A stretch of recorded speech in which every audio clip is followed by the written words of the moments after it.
I think it won't. We haven't heard yet from Diane Abbott. I was surprised she wasn't called in PMQs there by the Speaker.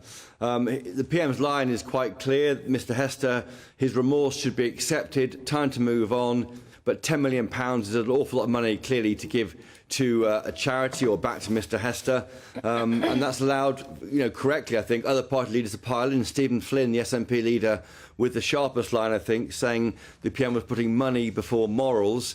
It got quite mucky there, I think, at some point, with Mr Sunak trying to throw back tax on the Labour front benches, Angela Rayner calling the Tory party Tories scum in the past, David Lammy using the word Nazis in the past, a former Shadow Chancellor, John McDonnell, calling for lynching, I think, of Esther McVeigh a few more years ago beyond that. So I think it was a pretty unedifying experience at PMQs there, with lots of language from the Tory party trying to obfuscate from the language overnight from Mr Hester, of course, dating back from 2019. Yes, a sort of plague on all your houses approach, throw mud everywhere. But It did seem to me that the line from Starmer was really quite peculiar, which is, you've taken £10 million from this person, we say this person is racist, now give this racist £10 million. I mean, it's a very odd sort of demand, isn't it? Yeah. Give this awful person £10 million. What, I mean, surely he could have come up with a better line than that. He knows it won't happen. I mean, we remember, don't we, the Liberal Democrats took some money a long time ago. They were under pressure to hand it back from a billionaire at the time, and they never did. I mean, money will not be handed back. £10 million, I think, is around half, maybe, or a quarter of their annual income in the central office. It's highly unlikely that money will be handed back. It's probably gone right into the coffers to print leaflets for this year's election. I mean, there's no way it's going back. So this will be a problem, I think, for the Tory party for a few more weeks and months yet. Yes. But clearly, Sir Keir Starmer used that PMQs there, didn't he, to go after this idea of this unfunded national insurance tax cut. Now, what he's referring to there is the confusion from last Wednesday's budget. Do the Tories want to get rid of national insurance now at 8%, having been cut from 12% since January, or not? And if so, where will you find the £46 billion a year to do it? That was clearly a bone of contention, which I think the Labour Party will try and beat up the Tories all year now. He seemed to suggest that national insurance, because there's this widespread understanding amongst the public, a misunderstanding, a misapprehension that national insurance is what's known as a hypothecated tax, a tax whereby it all goes to pensions or the NHS. Of course, that's not true at all. All taxes go in the same pot. But Mr Starmer almost was leading Sunak up a garden path here when he said national insurance specifically funds the NHS and pensions. It's not true. No, it's not true, and it used to be, when it was brought in originally, that was the idea. It was the state pension, and it was funded. We all put money into our national insurance, and that funded our state pension. But of course, as you say, there are not really many hypothetical taxes in this way, and that's why I think he was a bit mistaken there. But we think the Labour Party will vote for this tax cut, national insurance tax cut. There was votes on the budget last night. More votes expected today. The idea to get rid of it, though, we do know the direction of travel is to get rid of NI, and what that means maybe for pensioners going forward, they don't pay NI, of course, at the moment, but some do pay income tax, and it could be a problem for them going to the election. I think the Tory party must probably make clear before the election what they want to do with NI, because this will be, I think, a stick which Labour will use to beat the Tory party with. Labour got their own problems, yet they haven't worked out how to fill the hole in their plans from the axing of the non-dom tax status. That's £3 billion a year. Rachel Reid's has got to find somewhere. And Christopher, just lastly, this £3,000 for failed asylum seekers to go off to Rwanda voluntarily. Is this the first we've heard of this idea? And do you get the idea that this is something that the government will definitely do? Yeah, it is the first we've heard of it. £3,000 to fly to Rwanda. It's people who have lost their asylum cases, and we're trying to almost, as a country, give people the money to go to Rwanda if you want to go there, and you can't go back to the country you've come from because it's too dangerous. Clearly, the timing is interesting. It comes on ahead of Monday, when we'll see MPs in Parliament voting to overturn changes in the House of Lords made to the Rwanda bill. and it's a way of getting flights off the ground to Rwanda early. Whether it works, I don't know. It certainly is a novel idea. Well, Christopher Hope, thank you very much for joining us and talking through what was a pretty fiery Prime Minister's questions. But let's get more now on the issue over the Tory donor and that £10 million, and specifically the comments that were made to Diane Abbott about Diane Abbott. Because joining us now is Wayman Bennett from Stand Up to Racism, a charity that Diane Abbott is involved with. Wayman, first of all, I suppose the biggest question here is what Rishi Sunak was trying to say, which was the donor has apologised. We need to sometimes be able to move on and forgive people when they have done wrong. Is it possible to forgive someone if they've said something racist in the past? It's possible if they actually show any form of forgiveness. But what we've had is subterfuge and cover-up. To her credit, Bad Enoch from the Conservative Party said it was an open racist statement. I don't believe that racists should get the chance to self-define if they're not racist. It's not up to them to decide after they've made their racist statement whether it's acceptable for the rest of people to accept that. Large amounts of the black community and many communities in this country are abhorred by the level of gutter politics that is coming out at the moment in terms of scapegoating and misdirection in order for people not to deal with real politics. I think it was misogyny. I think it was racism.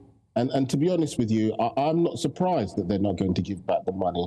I think that most of the parties have jumped into the gutter over the question of racism, asylum and refugees, in terms of it's easier to blame those people than deal with the problems that have existed for the last 14 years. Blame a minority. It's an old policy. Well, I mean, you can't necessarily conflate getting tough on asylum and illegal migration with racist comments, Wayman. But have you spoken to Diane Abbott about how she's feeling? I've sent messages of solidarity to Diane. But I do, one of our meetings, which we planned to do in Hackney, unfortunately had to be cancelled because the level of threats, it's not just that people, their words, these words are carried up with the threat of racist attacks.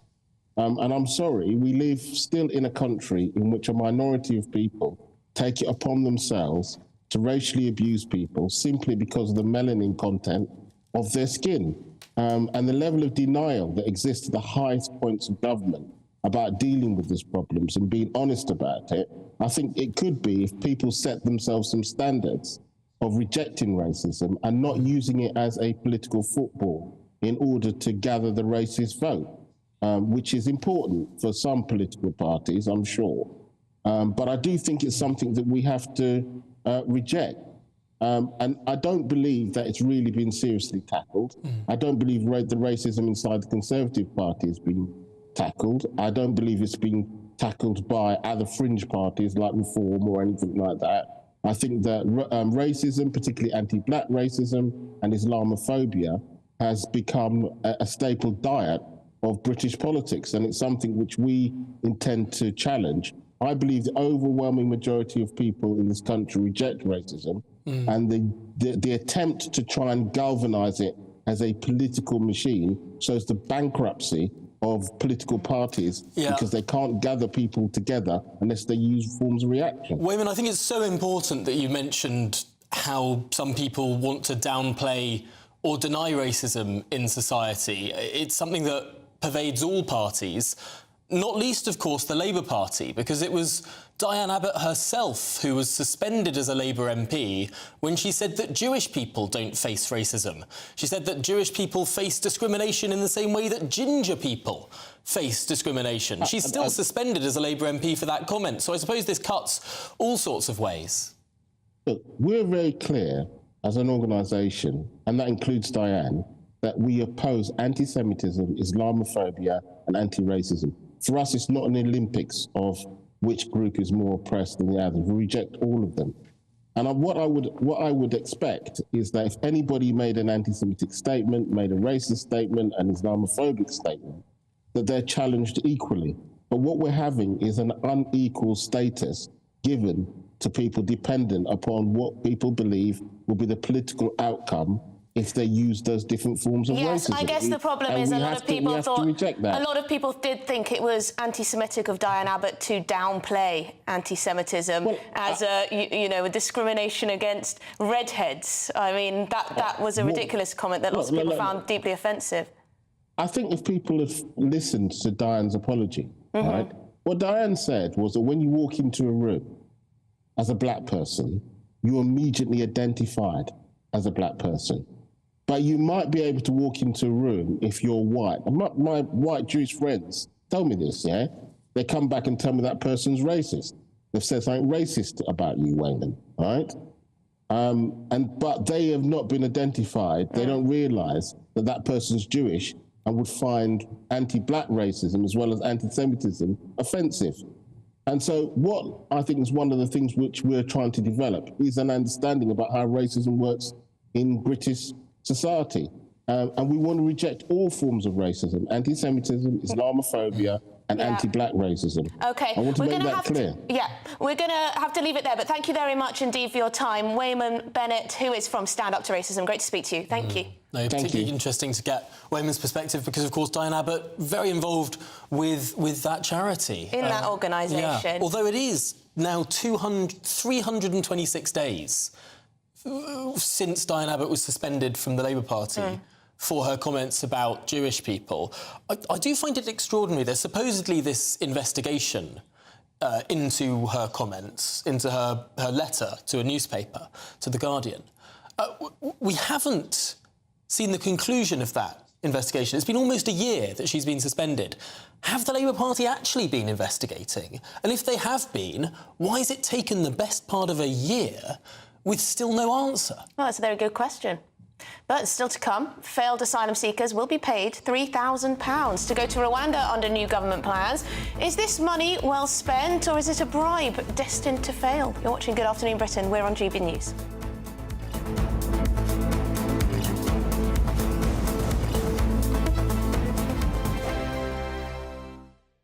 Free Speech Nation. Sunday nights from 7 p.m. Our first question comes from Elliot. Elliot, hello. Is Canada now an authoritarian state? Elliot, I think it's been an authoritarian state for a while. I mean, under Trudeau, this is a new thing now, and this is coming from the Justice Minister, who has Arif Virani, and he has defended this new power for their online harms bill. That sounds familiar. We've got something quite similar. And they're saying they can now impose house arrest on someone who they think might commit a hate crime in the future, right? That's scary stuff, isn't it? There's obviously a very dark side to this, because you can't, in my opinion, you shouldn't be able to imprison somebody before they've done anything. Right. Well, it is Canada, and I know you in this country kind of respect Canada as a country. America didn't even know it was a country until recently, and I think that's what they're trying to do. They're trying to show themselves to be different than America. I think America has a responsibility to invade. You know what? I do. You know, you're kidding, but it may come down to this, or this may just be a yeah, maybe. Well, I just think it's ridiculous that the idea of arresting someone... I mean, our government's bad enough, and the Scottish government's out of control, the Irish government's out of control. They're all talking about... I mean, the Irish government's got a new hate crimes bill where they're talking about they can seize your phone if they suspect you might have some material that could potentially stir up hatred. I mean, for God's sake, what does that mean? Your phone's full of that kind of thing. Well, the government knows that. Yeah. But you're right. But it has to do with the bigger picture, which is Canada has sucked itself in on the big team world. Sorry, I'm going to say it. It's big team world. And what they're doing, this is not even a free speech issue. This is just about silencing dissent against the Canadian government. It has nothing to do with openness and talk, whatever. It's like saying, we don't want these people to spread their opinions. Dangerous opinions. That's what speech codes and hate speech laws always do. I think the most exciting bit for me is talking to people. People who I think are ignored often by the major news channels. We're going to give news they want to hear. There's a voice there that needs to be heard. I think there's a chance here for a diversity of opinion to be expressed, which you don't find elsewhere. It's really exciting. We don't hold back. We're free to say how decisions that are taken here affect us all around the country. Only on GB News, the People's Channel. Britain's news channel. Big news, big debate, big opinion. Patrick Christie's Tonight is the week's biggest show. Every weekday, 9 to 11 p.m, we've got the inside track on the day's top stories. There'll be sharp takes you won't get anywhere else. We will set the news agenda, not just follow it, and I want to bring you along for the ride. Whatever it is, we'll have our finger on the pulse. It's news, but it's this close to entertainment. Patrick Christie's Tonight, 9 to 11 p.m, only on GB News, the People's Channel, Britain's news channel.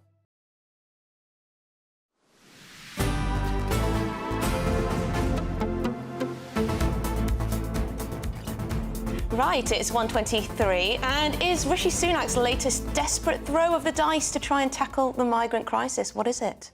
Well, failed asylum seekers will be offered £3,000 to encourage them to move to Rwanda voluntarily under this new scheme drawn up by ministers. Yes, so the aim is to remove tens of thousands of migrants who have no right to remain in the UK but can't be returned to their country of origin. So will they go if they're given £3,000? And what exactly can you buy with £3,000 in Rwanda? Is it enough to start a new life? Well, let's cross over to Rwanda now and speak to Adam Bradford, a British resident in Rwanda, in Kigali, if I'm not mistaken. Adam, first of all, let's ask that big question.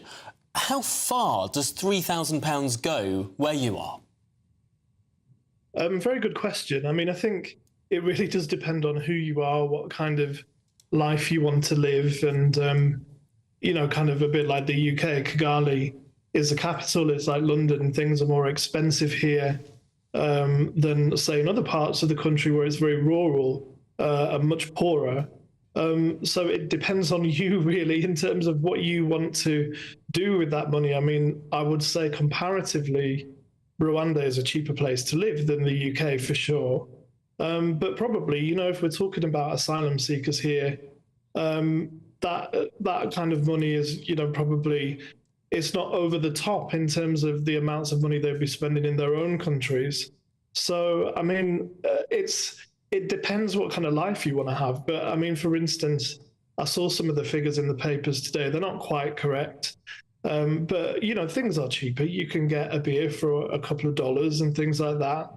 You know, in terms of bread. Adam, I read that a pint is 91p. In Kigali. Is that correct, or is that an underestimation? It's a bit of an underestimation. It depends where you are. Like if you go to a certain place, it might be that. If you go somewhere else, it might be 2 or 3 times that. What I would say is it is comparatively cheaper, though. What we're getting at really here is £3,000 enough to encourage someone who's crossed the channel to get to Britain and has failed in their asylum claim to up sticks and head off voluntarily to Rwanda to start a new life. Do you think £3,000 is enough? I think, considering the heartache and the turmoil that they've been through, to have to want to get on a boat or cross the other side of the world to get to Britain, be it legally or illegally, £3,000 is immaterial. I don't get why the government thinks it's doing it. I don't understand what they think they're going to gain from it. You know, I don't think it's enough to go it alone and start a new life at all. I think there's a lot more you need than just that cash. No, I mean, to me, wherever you go, be it Kigali, be it anywhere else in the world, I think I just don't understand why we're paying people to not come to our country now. It just seems like a last-ditch attempt. Of course, you voluntarily chose, without a bribe, to go across to Rwanda. Clearly, you think it's a marvellous place to live. I wonder, what will be the considerations that people weighing up this option take into account? Is Rwanda, for example, more or less safe than you found the United Kingdom? We often hear about how many stabbings there are in London, for instance. How safe do you feel in Kigali?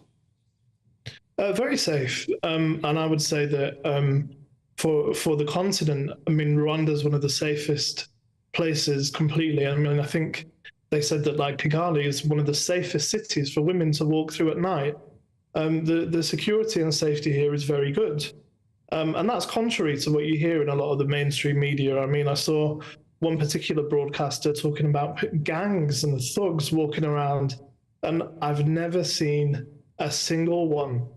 And that's the truth. There's nobody making me say this. Like you said, I voluntarily moved here to pursue different business ventures 2 years ago, and have found a good lifestyle here. And I think I don't hear of very much crime at all. So, well, yeah. Well, thank you very much for joining us. Really great to speak to you, Adam Bradford there, who is a British resident in Rwanda. Have a good day. Thank you very much. And a very sunny day. I mean, that's the other thing. I mean, if you're... Like the outfit? Sort of, goodness me, I love Britain. Britain is a fantastic country, but if there's one thing I could change, other than maybe dragging us somewhere in the mid-Atlantic, I'd want to sort of take us a little bit further south, just to make the weather a little bit brighter, a little bit sunnier. And I noticed there was Adam sitting in the blazing Rwandan sunshine, and I thought, a bit jealous. Yes, well, let us know what you think. Do you think it's a good idea, this £3,000? I guess, you know, all the accommodation costs here are far more expensive. It would be saving the taxpayer money, that is true. If it worked. If it worked. But then the thing is, Israel tried it. It wasn't exactly the same, but they did encourage people to move to Rwanda, giving them some money. And they said, thank you for the money. They went to Rwanda, and as soon as they got there, many of them up sticks, left and returned to more developed countries. So it's not perhaps a foolproof mechanism. I mean, I think the problem is at this point, the public don't really trust that any of these schemes will have the desired effect. But anyway, still to come, the brother of disgraced British socialite Ghislaine Maxwell will join us on why she's appealing her conviction for sex trafficking in the United States. But first, here's your news headlines with Sam.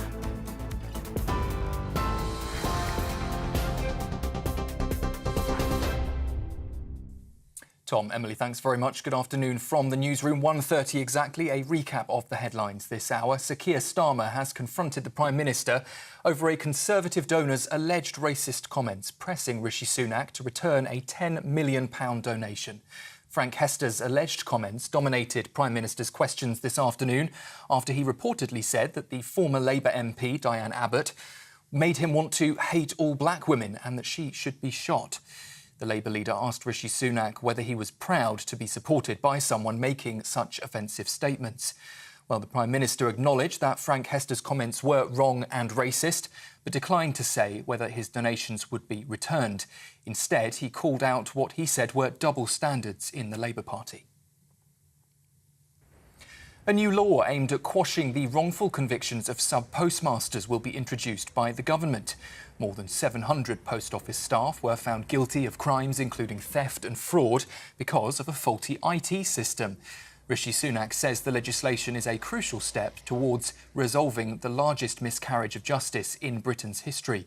Labour have welcomed the progress but says it won't be enough to deliver full justice. More than 21,000 households have now been freed from problematic leaseholds after some saw their ground rent double. The competition watchdog says the homeowners will now see their ground rent return to where it was when they first purchased their properties. Many leasehold contracts trap people in houses they find difficult to then sell. The government has banned ground rent on new leases for homes purchased after June 2022. And there are also plans to ban leaseholds for new houses. However, the system would remain for flats.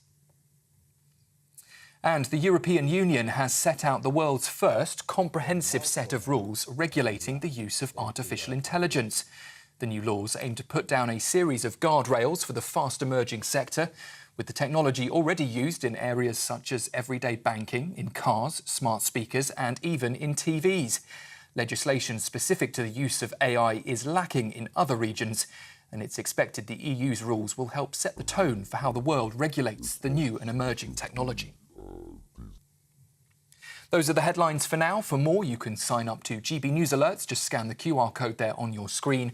Or if you're listening on radio, go to gbnews.com/alerts.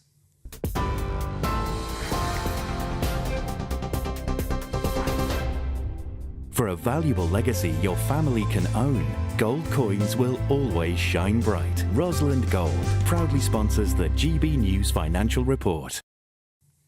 And here's a look at the markets this afternoon. The pound will buy you $1.2802 and 1.1701 euros. The price of gold is £1,756.91 per ounce.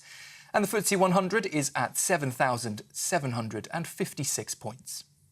Rosalind Gold proudly sponsors the GB News Financial Report.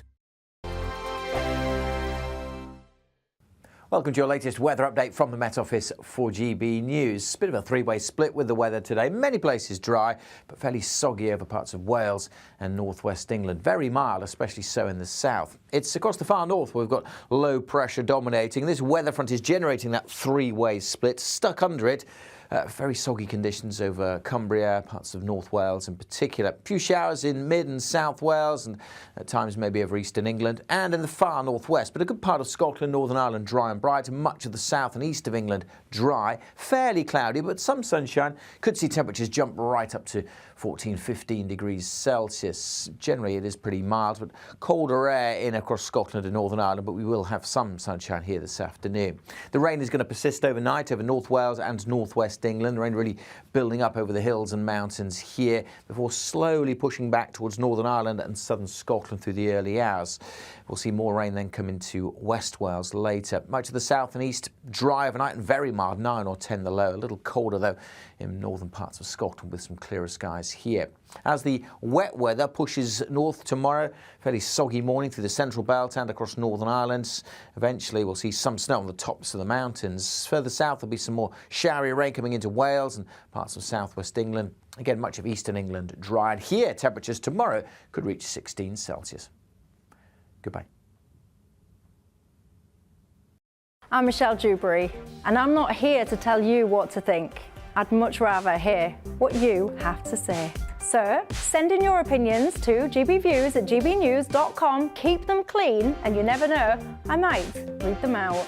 With my panel here on Jubes & Co, we debate, we get stuck into the issues of the day on a show where all views are welcome, especially yours.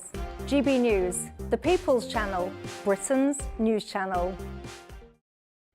2024, a battleground year. The year the nation decides. As the parties gear up their campaigns for the next general election. Who will be left standing when the British people make one of the biggest decisions of their lives? Who will rise? And who will fall? Let's find out together. For every moment, the highs, the lows, the twists and turns. We'll be with you for every step of this journey. In 2024, GB News is Britain's election channel.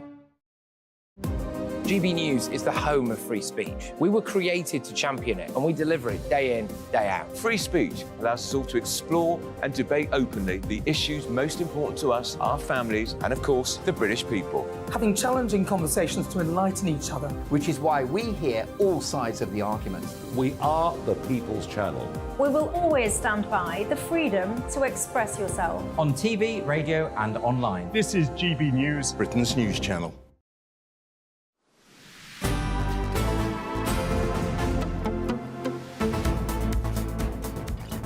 It's 1:36. You're watching and listening to Good Afternoon Britain. Now, the disgraced British socialite Ghislaine Maxwell is set to appear in a New York court to appeal her sex trafficking conviction.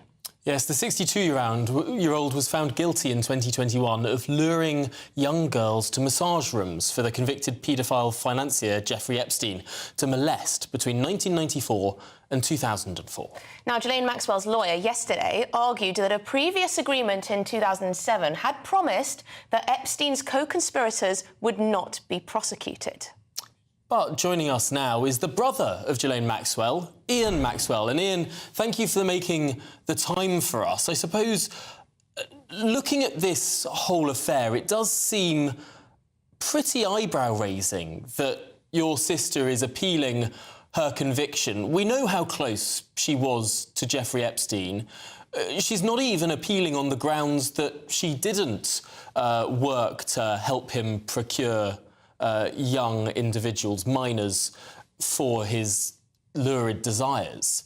She's appealing on the grounds of some plea deal from 2007 and 2008. It's all just a bit dodgy, isn't it? No, not at all. The only way that this appeal can be mounted is on the basis that there have been errors made by the judge and the court in the law. This is not an appeal, because it could not be, on innocence and guilt for the time being. That's been decided in the earlier trial. What this is about is the simple fact that the law has not been followed, and there has been a significant abusive process, of which this non-prosecution agreement is just one of the limbs of Guillen's appeal. There are 4 or 5 others making up a very substantial and serious set of claims by her, which the appeal court has to consider. And the NPA, or non-prosecution agreement, as you say, is fundamental. If a government makes an arrangement with a citizen, in this case the United States government, and says, put up your hands, go to jail, you can't have a trial, and we will agree not to prosecute anybody else, and that you accept that you are alone responsible for the actions that you did, and they then abrogate that agreement, at what point does a citizen trust its government? This is absolutely Let's just take a step back here, because this agreement was that Jeffrey Epstein in 2008 went to prison for 13 months, and as a condition of that imprisonment in the last decade, the US government agreed that anyone soliciting and procuring a minor that prosecutors agreed to not pursue alleged co-conspirators. Now, the defence in this case is that that was an agreement limited to Florida. Your sister is being tried in New York. Surely that's rather a large hole in that defence. Well, I don't know what your consideration is of the USA, but in my book, it's one. You cannot have an agreement signed by USA and Florida and have it not apply in California or Pennsylvania or New York. They have just simply chosen to say it's not going to apply in this case. That's not correct. So is the idea essentially to get her off this conviction on this legal technicality? There's nothing technical about it at all. She should not have been prosecuted. She has maintained her innocence of the charges ever since they were raised, during trial, post-trial. This is nothing about a technicality. She should not have been charged, let alone convicted. I support my sister in her assertion of her innocence. And by the way, before this whole thing kicked off with the second arrest of Epstein in 2019, had Guillen had any thought that the U.S. justice system would decide to seek to charge her, or let alone put her on trial, she had the perfect right to go to France, of which she is a citizen, and from which they don't extradite to anywhere in the world. Now, she chose not to do that because there was no reason for her to go anywhere from her perspective. So I have to say, I just dispute your interpretation of it. That's it. And Ian, when was the last time you spoke to your sister? Do you speak to her regularly? How confident is she on this? As it turns out, and completely fortuitously, I spoke to her yesterday morning because the prisoners are able to set up calls, video calls, which are, of course, observed by the authorities for a half hour each time. It takes a bit of time to set them up, and this one happened to fall yesterday morning, her time. I found her in good shape. I found her looking okay. She is hopeful. She was hopeful, obviously, but she's also realistic. She's lost a trial. She's lost many bail applications, so she's not expecting. So this is not some pie in the sky hope. It's a very serious appeal that she's mounted. I found her in really decent shape. The thing that interested me in what she had to say about how she's using her time is that she's in fact teaching inmates, perhaps 20 at a time, once a week, on how to appeal or how to appeal internally in the prison against conditions. Doesn't this get to the forth. nub of it, though? There'll be many people who say that you come from a family of means, a well-connected family, a family of socialites and very wealthy people, and indeed are connected to high society. And therefore, Ghislaine and many others in this entire sorry saga have been able to afford the very best lawyers, find these tiny technicalities and throw as much stuff at the wall to see what sticks and try and prise open the American legal system to make sure that people like your sister never face the same justice as people perhaps without the same connections and without the same wealth. Well, that's one of the reasons that Gillen is quite interested to help other prisoners try and assert their own rights. This is a very powerful justice system in America. There are 500,000 people this morning awaiting pre-trial, some of them banged up for years at a time. Yes, Gillen can afford good lawyers, but then she's facing the United States with all of its might. And we know what's happened here has been a tremendous action by the authorities to on show behalf her, of the victims. Well, that's another question. If you're asking me about victims, we can talk about victims, but you asked me something else. I just think it is perhaps a little bit suspicious to say this is all the behemoth of the state against this poor individual, while forgetting the victims in the whole process, the people who appealed to the justice system in order to try and seek some justice. Ian, I could talk to you for so much longer, but I'm afraid we have run to the end of our time.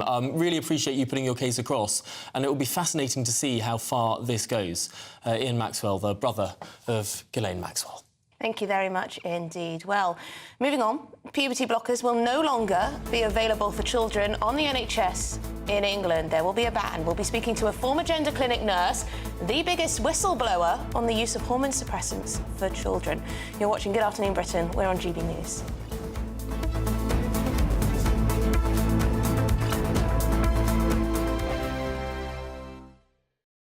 I'm Nigel Farage, and this is GB News, Britain's news channel. Farage, Monday to Thursday from 7 p.m. Well, we've been a constitutional monarchy since the late 17th century, and of course part of that deal is that the monarch, or indeed the close immediate royal family, should not interfere with politics that in any way could be seen to affect individual parties. Now, perhaps one of the most classic cases in the 20th century was Edward VIII, who during his brief reign went down to Merthyr Tydfil in South Wales, met thousands of people who'd lost their jobs in the steel industry. In fact, he shook so many hands in the end he had to change and shake with his left hand, and he said something must be done to get these people jobs. It was taken as a direct assault on the Conservative government of the day. And we could go on to Edward Heath, as many saw it, using the Queen to get us to join the common market, and things the Queen said during the referendum on Scottish separation. And we could, of course, talk about King Charles, who as Prince of Wales endlessly talked about climate change and net zero. But the intervention overnight from Prince William, I think, is the most direct political piece of interference that has international and global implications that I almost think we've ever seen. Prince William is saying to Israel, stop what you're doing.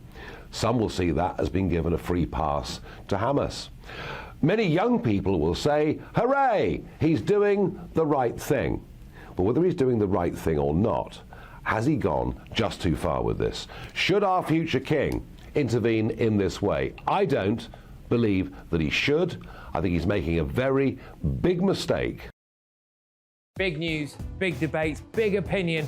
Patrick Christie's Tonight is the week's biggest show. Every weekday, 9 to 11 p.m, we've got the inside track on the day's top stories. There'll be sharp takes you won't get anywhere else. We will set the news agenda, not just follow it, and I want to bring you along for the ride.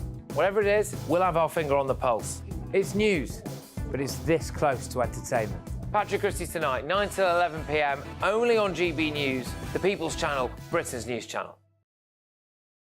I'm Christopher Hope. And I'm Gloria Di Piero, bringing you PMQ's Live here on GB News. Every Wednesday, we'll bring you live coverage of Prime Minister's questions when Rishi Sunak and Sir Keir Starmer go head-to-head in the House of Commons. We'll be asking our viewers and listeners to submit the questions that they would like to put to the Prime Minister, and we'll put that to our panel of top politicians in our Westminster studio. That's PMQ's Live here on GB News, Britain's election channel.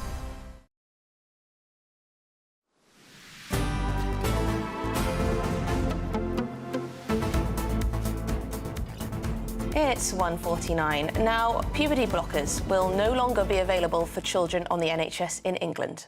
The puberty-suppressing hormones are used to pause the onset of physical changes such as breast development or facial hair in children who have gender dysphoria. Now, the NHS England has banned the prescription of such drugs for children at gender identity clinics. The move has been welcomed by the government.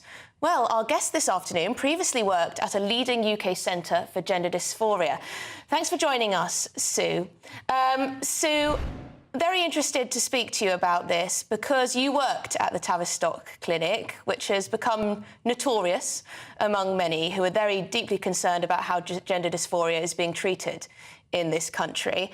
And you chose to whistleblow because you had concerns that the clinicians there were jumping to drugs before giving talking therapy. Can you explain what exactly was going on in that process?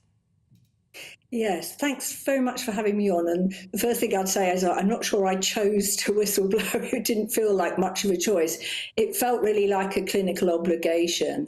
And the reason being is I've worked in mental health all of my adult life, really, in the NHS, and I'm now a psychotherapist. But the approach that the rest of the Tavistock Clinic took to mental illness, emotional disturbance, and symptoms that were a result of that was to holistically work therapeutically with the mind.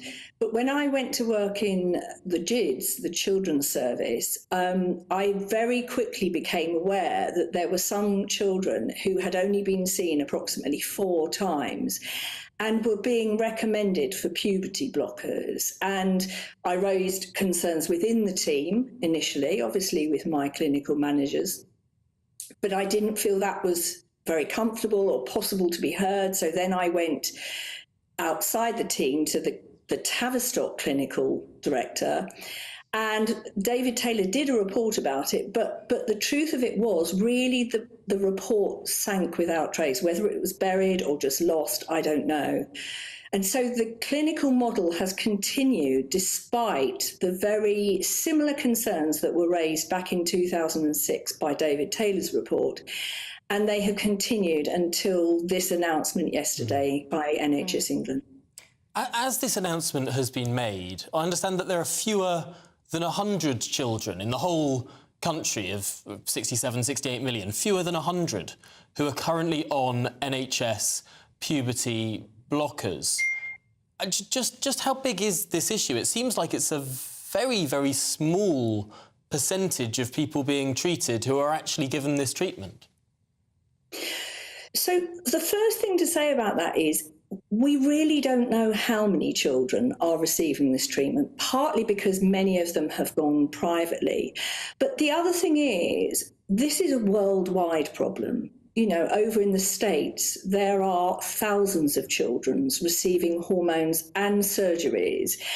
And the difficulty has been that all along, throughout the world, I think, in most of the Western world, it's become a politicised area, which should be about clinical care and an evidence base. But because of that politicisation and the ideology around, people have become very wary of being prepared to research and study what the effects of this experimental treatment are.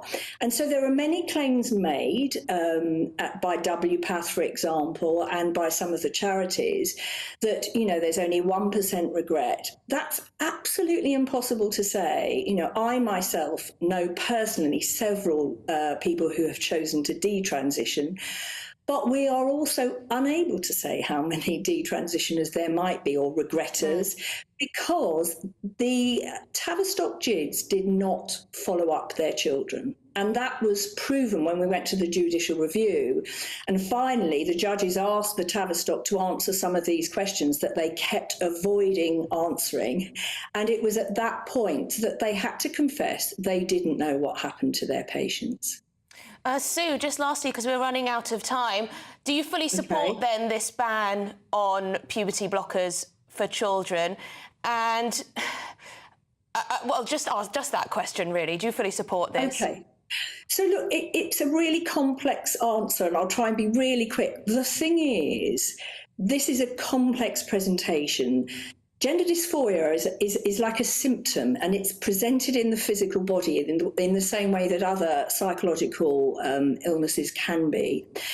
The difficulty we have is, as yet, we do not know. We don't know the answers. And so at the moment, the caution of saying, you know, do no harm seems firstly a sensible one. But my plea would be that we absolutely need for child and adolescent mental health services to be better funded, better resourced.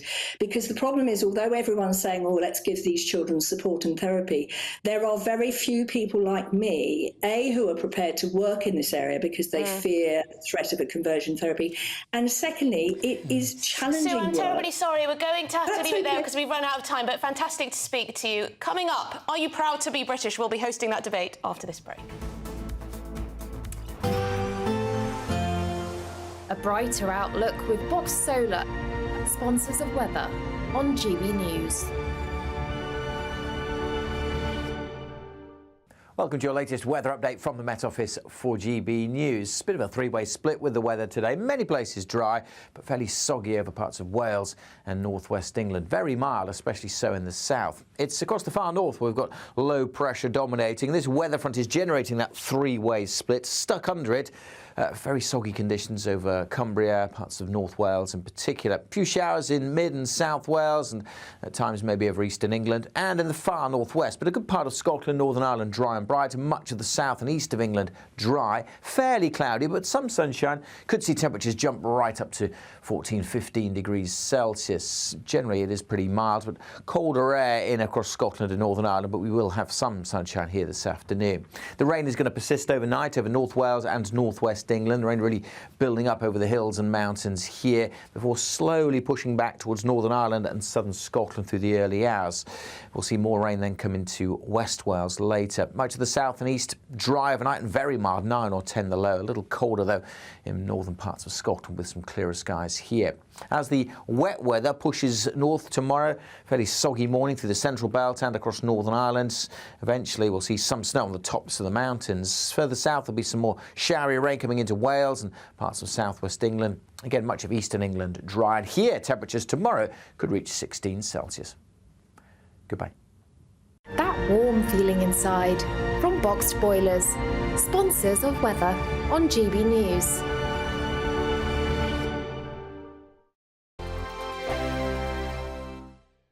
Want to be a winner? You've won £18,000. I'm flipping heck. I don't know what to say. Enter our massive spring giveaway with 3 big seasonal prizes to be won. There's £12,345 in tax-free cash to give your finances a spring boost. We'll also send you on a shopping spree with £500 worth of vouchers to spend in the store of your choice. You'll also get a garden gadget package. For another chance to win the vouchers, the treats and £12,345 in tax-free cash, text GBWIN to 84902. Text costs £2 plus 1 standard network rate message. Or post your name and number to GB03 PO Box 8690 Derby DE1 9TT. UK only. Entrance must be 18 or over. Lines close at 5 p.m. on Friday the 29th of March. Full terms and privacy notice at gbnews.com/win. Please check the closing time if watching or listening on demand. Good luck. I think the most exciting bit for me is talking to people. People who I think are ignored often by the major news channels. We're going to give news they want to hear. There's a voice there that needs to be heard. I think there's a chance here for a diversity of opinion to be expressed, which you don't find elsewhere. It's really exciting. We don't hold back. We're free to say how decisions that are taken here affect us all around the country. Only on GB News, the People's Channel, Britain's news channel.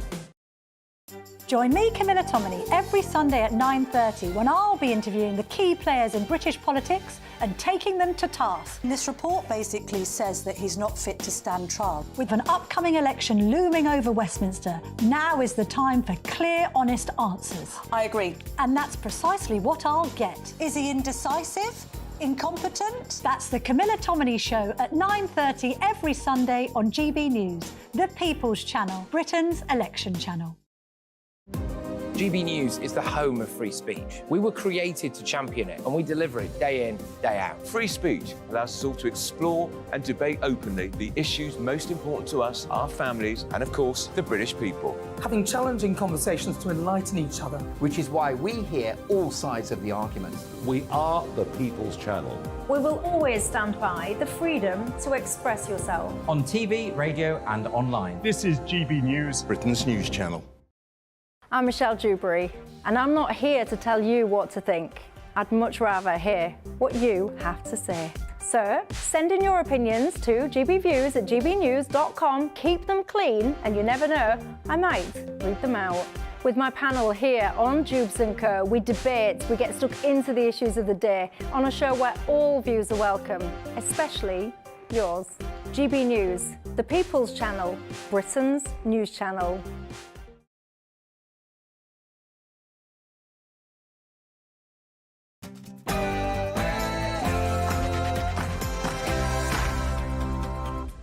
Good afternoon, Britain. It's 2 o'clock on Wednesday, the 13th of March. The Tory race row. The Prime Minister this afternoon refuses to give £10 million back to the Conservative donor who said Diane Abbott makes you want to hate all black women and should be shot. Failed asylum seekers will be offered thousands of pounds to move to Rwanda. One minister says the plan is a good use of public money, but will the bribe work? The Post Office scandal. Wrongly convicted sub-postmasters and mistresses are a step closer to getting justice as a new law is introduced today to clear all of their names.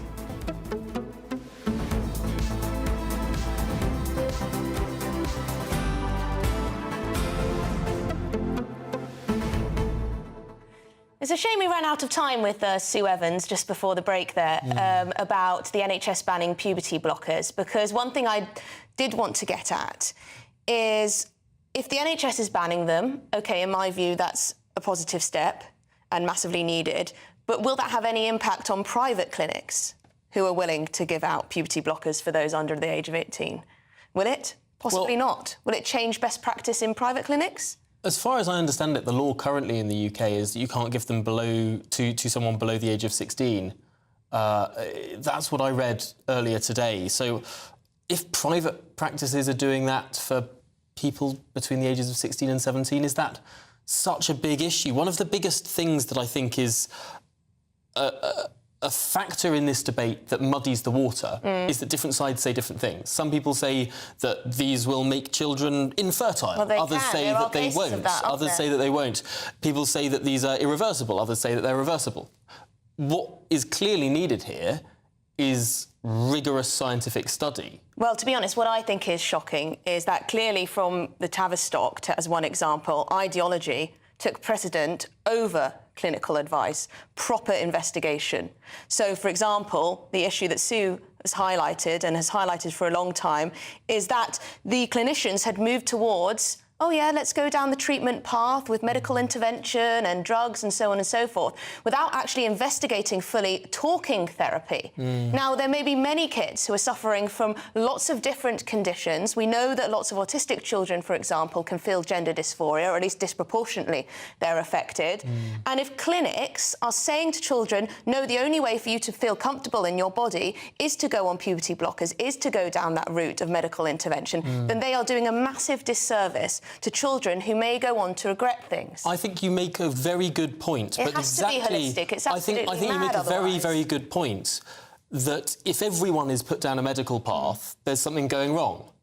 Quite similarly, though, you could take the exact same logic and apply it the other way. If no one is being offered any sort of medication, any sort of treatment, then perhaps there's something going wrong there too. Well, I think perhaps that in this case trying to there block is someone's puberty is an way. absolutely massive intervention, and I think it's absolutely right that the NHS has blocked this, banned this. But we shall see what happens. Let us know what you think. gbviews@gbnews.com. But let's get your headlines.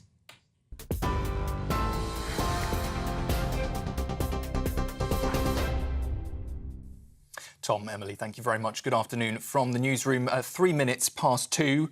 We start with a look at what happened in the Commons this afternoon, where Sir Keir Starmer confronted the Prime Minister over a Conservative donor's alleged racist comments. He pressed Rishi Sunak to return a £10 million donation. Frank Hester is alleged to have said that the former Labour MP Diane Abbott made him want to hate all black women and that she should be shot. Well, in today's Prime Minister's questions, the Labour leader asked whether Rishi Sunak is proud to be supported by someone making what Keir Starmer called offensive statements. 2 weeks ago, he marched them out like fools to defend Islamophobia, and now the member for Ashfield is warming up the opposition benches for them. He won't hand the money back. He won't comment on how convenient it is that a man handed huge NHS contracts by his government is now his party's biggest donor. You have to wonder what the point is of a Prime Minister who can't lead and a party that can't govern. Well, the Prime Minister, in response, did acknowledge that Frank Hester's comments were wrong and, he said, racist, but declined to say whether his donations would be returned. Instead, he called out what he said were double standards in the Labour Party. I'm absolutely not going to take any lectures from somebody who chose to represent an anti-Semitic terrorist group, Hizb ut-Tahrir, who chose to serve a leader who let anti-Semitism run rife in this Labour Party. Those are his actions, those are his values, and that's how he should be judged. This afternoon, former Cabinet Minister Nadine Dorries has been speaking to us here at GB News, and she said that the government's response to the whole situation has been a car crash, but she said there are still bigger questions to be answered. Who was the person who fixed it for him to give the party £10 million? And what was he promised in return for that £10 million? I think there are questions that need to be asked, because no one just gives £10 million to a political party who's just new on the scene and doesn't expect something back for that kind of money. And in order to remove all of those questions and all of those suspicions, it needs paying back today. In other news, we've learned today that a major people smuggling operation has been intercepted here in the UK with the arrest of a suspected high-level figure in a Kurdish organised crime group. Authorities believe he's significantly involved in smuggling people to Britain in boats and in the back of lorries. Officers from the National Crime Agency were supported by Hampshire Police as they detained the 45-year-old at a property in the Kingston area of Portsmouth this morning. He was arrested on suspicion of conspiring to facilitate illegal immigration and money laundering. He is now in custody. More than 21,000 households have now been freed from problematic leaseholds. That's after some saw their ground rents double. The competition watchdog says the homeowners will now see their ground rents return to where they were when they first purchased their properties. Many leaseholds trap people in houses they find difficult to sell. The government has banned ground rent on new leases for homes purchased after June of 2022. And there are also plans to ban leaseholds for new houses. However, the system would remain for flats. Vladimir Putin says that he is ready for nuclear war, warning that any US troops to venture into Ukraine will be treated as interventionists. Speaking on state television, the Russian president also said that if the US were to carry out any nuclear tests, Russia may do the same in response. He added that while Moscow is technically prepared, the country is not rushing into it. The European Union has today set out the world's first comprehensive set of rules regulating the use of artificial intelligence. The new laws aim to put down a series of guardrails for the fast-emerging sector, with the technology already used in areas such as banking, cars, smart speakers and even in TVs.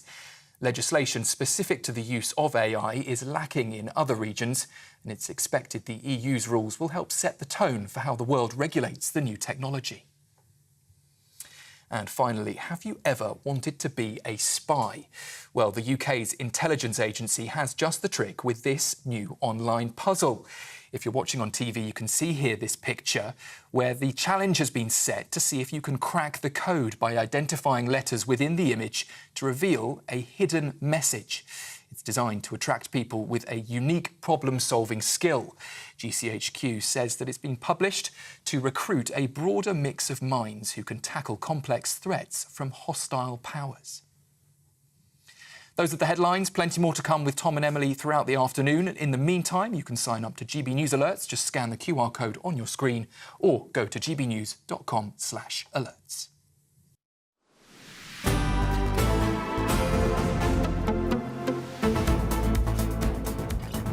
Good afternoon, Britain. It's 8 minutes past 2. And of course, the Prime Minister and Keir Starmer engaged in a pretty fiery clash earlier at Prime Minister's Questions, mainly over these comments by that Conservative Party donor who allegedly said Diane Abbott made him want to hate all black women. Yes, or made you want to hate all black women. The Labour leader pushed the Prime Minister on whether he will be returning the £10 million gifted to the party by Frank Hester, with the Prime Minister saying that whilst Mr Hester's comments were racist and wrong, his remorse should be accepted. But let's cross now to Downing Street and speak with GB News political correspondent Catherine Forster, who spent the afternoon after Prime Minister's Questions talking to the Prime Minister's spokesman, but also to Keir Starmer's spokesman. And Catherine, I want to ask you specifically on what the Labour Party has been saying about Diane Abbott. She's been suspended from the Labour Party for 326 days. What's on with that investigation? Yes, that's right, Tom. In all the huge row that's going on about the racist comments and the Tory donor and will the £10 million be handed back? Spoiler, I really don't think it will, though they're not explicitly saying that. Rishi Sunak did say that he wouldn't return the 15,000 personal donation to the helicopter and stressed a most ethnically diverse cabinet ever. But what has got a little bit lost in all of this is, of course, the fact that Diane Abbott, the first black female MP ever elected to Parliament, was suspended from the Labour Party almost a year ago over comments which were perceived to be anti-Semitic. So she wrote an opinion piece in the paper saying that people like Jews, Irish people, travellers, didn't experience racism in the same way as black people. They didn't experience it all their lives. Now, that caused absolute uproar that she should equate Jewish people, millions of whom, of course, died in the Holocaust, with travellers, with Irish people. She was suspended. There is an investigation ongoing, and it has been ongoing for nearly a year. So, as you might expect, the Labour spokesman was pressed quite hard by a lot of journalists after Prime Minister's Questions to find out what is in fact going on with this investigation. And probably won't be too surprised to learn, he basically said it's an independent investigation, it's ongoing, it wouldn't be right for me to comment, etc., etc. So tried to give us next to no information. He was asked if it would all be done and dusted before the next election. He said, well, yes, of course it has to be, but some in Labour believe there's going to be an election in May, not very long away at all, which then begs the question, well, is this investigation going to wrap in the next couple of weeks? They then went on to say that if there was a May election, that there will be some special procedures could be put in place to override the investigation, etc., etc. But you can see really why this is awkward for Labour. If they kick her out of the party, how does that look? To kick out the first female black MP. If they keep her, people will say, aha, you've still got a problem with anti-Semitism. She made these offensive remarks and you've let her get away with it. So you can see why, in some ways, it suits Labour to keep this ticking over. I mean, it sounds very much like it's stalled and the Labour Party don't really know what to do on this one at all. I mean, it was one letter, I believe the investigation was about one letter. Everyone saw it printed in the Guardian newspaper. I mean, how many days does it take to investigate such a thing? This is stalling tactics, surely. Well, certainly, many people would see it that way. And they were also asked whether they would be looking at conduct of Diane Abbott since that was published. Somebody was pointing out that she'd been writing frequently in the Morning Star and that she'd basically been saying that this was all a conspiracy against her, which then begs the question. Of course, Keir Starmer says he's changed his party. He has rooted anti-Semitism out. Now, they generally appear to be able to put on a fairly united front. Gaza has made big problems, but some people will be wondering whether the change really is as big as Sir Keir Starmer claims. Really significant questions there. But just finally, Catherine, of course, the Prime Minister is under pressure as well. What was the defence of the Prime Minister's official spokesman when you were questioning him about all of this stuff? Did he give a clear answer on if he's keeping the money? No, not really. But I think, reading between the lines, they are going to keep this money. I would be beyond astonished in an election year if they gave £10 million back. He was their biggest donor last year. They had about 40 million given. Are they really going to give a quarter of that away? I'd be very surprised. The way they are defending it is because he is supporting the most diverse, ethnically diverse cabinet ever. Rishi Sunak, of course, many others within the cabinet, and they take that as proof that therefore this man cannot be racist. They didn't explicitly say that, but that is the indication. Yes, he made comments which were racist, but look at what he's doing. And just very quickly, and Labour are making quite a big deal of the fact that this man received NHS contracts too. Was that brought up? Yes, it was, and the answer to that was if his company would potentially be given contracts in the future, the answer was, that's a matter for the Cabinet Office. All these things are dealt with in the usual way. That's not something that the Prime Minister would interfere in, that there are processes in place. So they didn't shut the door on that, not at all. Well, Catherine Forster, live from Downing Street. Thank you very much for that report on both parties there. Yes, very interesting to hear what the spokespeople say, because sometimes they don't say exactly word for word what the Labour leader and also you get that Conservative opportunity to really say. dig down and ask many questions in a way you only get limited access to the principal players. But it's interesting, the website Guido Fawkes has just come up with a quote from one of Labour's biggest donors, a man named Dale Vince, who's given the Labour Party at least £2.5 million. He referred to Hamas as freedom fighters, saying one man's terrorist is another man's freedom fighter. The question becomes, will the Labour Party give £2.5 million back to Dale Vince? Yes, that could be a question one might ask. I was just going to say, Keir Starmer did say in PMQs, what was it about the hundreds of millions of NHS contracts given to Hester that attracted him to giving £10 million to the party in the first place? So I think that's something that he's going to continue to... Going to bang that drum. He's going to bang that drum. Anyway... Yes, wrongfully convicted sub-postmasters and postmistresses are a step closer to getting justice today, with a new law being introduced to clear their names. Yes, it's a landmark move because that's normally the job of the courts. It means people could see their convictions quashed in a matter of months. Well, joining us now to tell us more is GBNews presenter Pip Thompson. Pip, is this a clear-cut victory for the victims?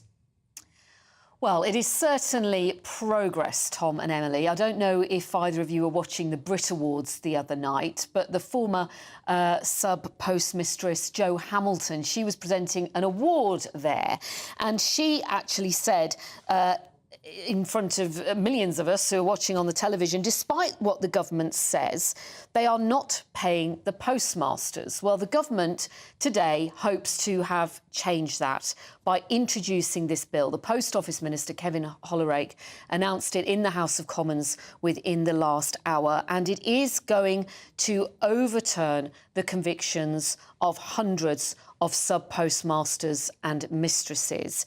It's not likely, though, to get royal assent till July, and so they're not going to start seeing the compensation till August. So what's that, April, May, June? So that's still 5 months away, isn't it?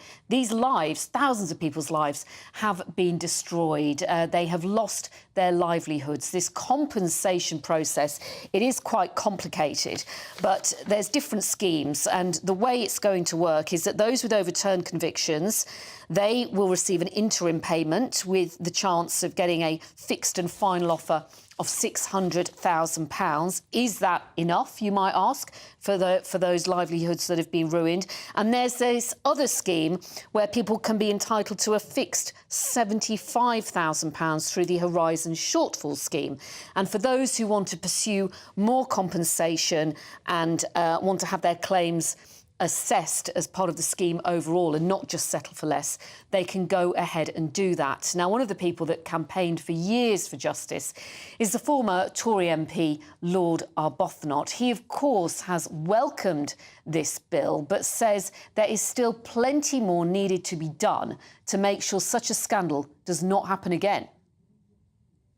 For example, still in the system, a legal presumption that computer records are reliable. That is something that we've got to overturn.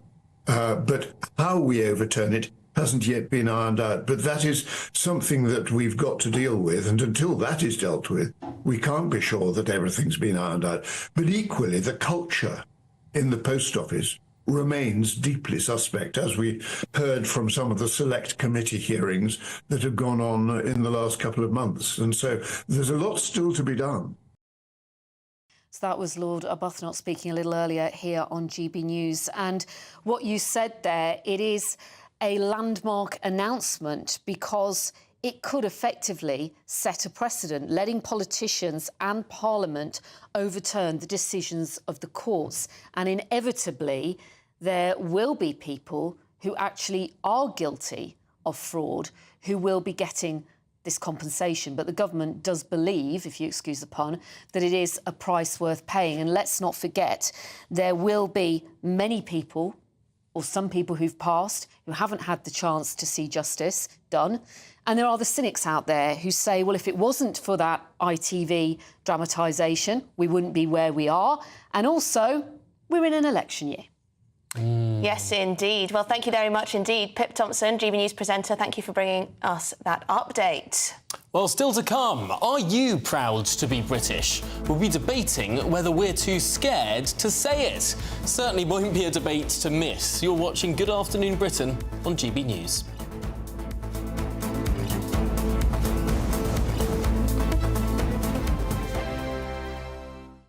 Headliners. Tomorrow's papers tonight, every night from 11 p.m.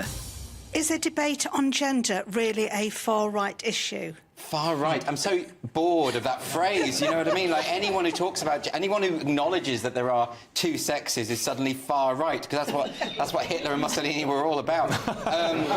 This question from Shirley is, of course, about Labour. They've been accused of being undemocratic because they pressured a pub into cancelling a debate, and this debate features Kelly J. Keane, who's been on this show a couple of times, and she's a campaigner, and she was just on the panel, and then they got a letter saying that they couldn't do it because Kelly J. Keane apparently attracts far-right groups. Now, they've tried this trick before, but because some awful, ghastly neo-Nazi types turned up near to an event that she was holding in Australia, they kind of tried to blame that on her and suggest that the two were the same thing. They weren't. That was an opportunistic group turning up to... They're not... Neo-Nazis aren't pro-feminist. They're not pro an event called Let Women Speak. That's just ridiculous. New Zealand's TV blurred her touching her zip because they said that her touching her zip was a far-right dog whistle because she's making that symbol. Yeah, but she wasn't making the symbol, she was just adjusting a zip. Yeah, and also, this isn't a far-right symbol. I mean, that was incredible because she obviously wasn't making that symbol anyway. She was just adjusting a top. But this New Zealand news channel blurred out the hand so that they could pretend that it was some horrible ghastly... Yeah. I mean, this is she's talked about having voted Labour in the past. She's so not far right. But also, I mean, even if she were right-wing, which she isn't, why would they be banning a panel where there's a discussion about one of the most important issues of our day? What are Labour playing at here? They're anti-democratic, aren't they? They're just kind of playing whack-a-mole with things they don't like. I think maybe I'll write to the pub and say I do want to see Kelly J. Keane there. Yeah, but they won't listen to you well, if you no, say that, will they? Because you've got the unfashionable opinion, Chris. Well, and the unfashionable workplace. 2024, a battleground year. The year the nation decides. As the parties gear up their campaigns for the next general election. Who will be left standing when the British people make one of the biggest decisions of their lives? Who will rise? And who will fall? Let's find out together. For every moment, the highs, the lows, the twists and turns. We'll be with you for every step of this journey. In 2024, GB News is Britain's election channel. Big news, big debates, big opinion. Patrick Christie's Tonight is the week's biggest show. Every weekday, 9 to 11 p.m, we've got the inside track on the day's top stories. There'll be sharp takes you won't get anywhere else. We will set the news agenda, not just follow it, and I want to bring you along for the ride. Whatever it is, we'll have our finger on the pulse. It's news, but it's this close to entertainment. Patrick Christie's Tonight, 9 to 11 p.m, only on GB News, the People's Channel, Britain's news channel.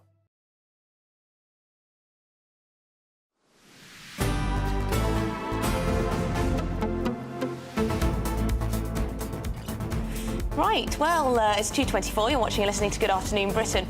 Now, when you see the Union Jack, how does it make you feel? Does it make you feel proud of Britain's heritage and its history, or does it make you shudder because of our colonial history and links? Well, one columnist in a leading newspaper says there is unspoken grief across the nation and that people feel scared to be proud to be British. Well, of course, this comes after Lee Anderson, who recently defected to the Reform Party, says that he wants his country back. But this hour, we're debating, are you proud to be British? Well, there you go. Joining us now is political commentator Femi Nylander, who thinks we should not necessarily be proud to be British, and the founding chairman of the Global Britain Centre, Aman Bogal, who thinks we should be very proud to be British. OK, well, let's let Aman have his pitch. Why should we be proud to be British? Lots of things are going wrong, aren't they? Well, look, thank you for having me on GB News again. Well, look, I'm proud to be British, and I think the vast majority of people in this country are proud to be British for four very simple reasons. Democracy, freedom, liberty of the individual, and the rule of law. That's exactly why we have 500,000 net people wanting from around the world to be here, because we are one of the very small handful of nations who value those British ideals and values, and that is what makes Britain great. Well, Femi, it's a fair point. Lots of people want to come and make their lives in the UK. Surely that should make us pretty proud to be British. Well, I'll get to that migration point in a second, but am I proud to be British? You know, it's an interesting question, and if you'll indulge me, I think it's rooted in a fundamental fallacy. Because what you mean when you say, am I proud to be British, is you're not talking about pride, you're talking about blind patriotism. You're saying, am I a good patriotic Brit? And I don't believe in patriotism in that way. If I believe in patriotism, it's a patriotism of resistance and struggle, not the patriotism of the UK, of Germany, of the United States, of Israel, a patriotism of kind of domination and conquest. But the idea of that I am proud, for example, if I get a D in my GCSE physics exam, I didn't, but if I did get a D in my GCSE physics exam, should I be proud of Isaac Newton and what he did? No, I should be ashamed that I personally did bad. And British people are very good at applying this to the idea of shame. They're very good at saying, why should I feel shameful for something that my ancestors did? Because I didn't do it. But then why should I feel proud of something that other people have done if I didn't do it? Do you believe in the nation state? Do you think it's a good way of organising? Well, I think the idea of...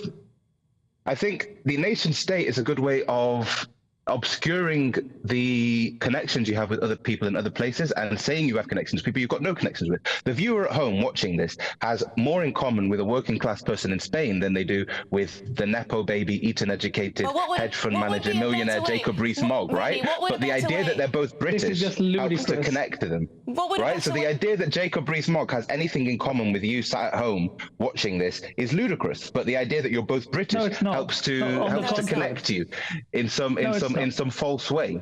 You have nothing in common with Jacob Rees-Mogg. You have nothing in common with this guy who has £10 million to give to the Conservative Party whilst he's talking about shooting Diane Abbott. You have nothing in common with him. Hang on. Let's let Aman. You don't eat in the same places. No. You don't go to the same places. Let's let Aman come back.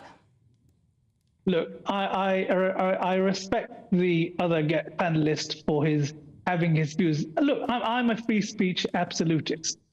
But I must make clear that, even for me, it's pushing my boundaries to be having to share a platform today with someone who is on record on denying the horrors of October the 7th massacre in Israel of Israelis by the Hamas terrorists. I'm absolutely appalled to be sharing a platform with this gentleman who compared King Charles, I think, with Stalin, if I'm not wrong.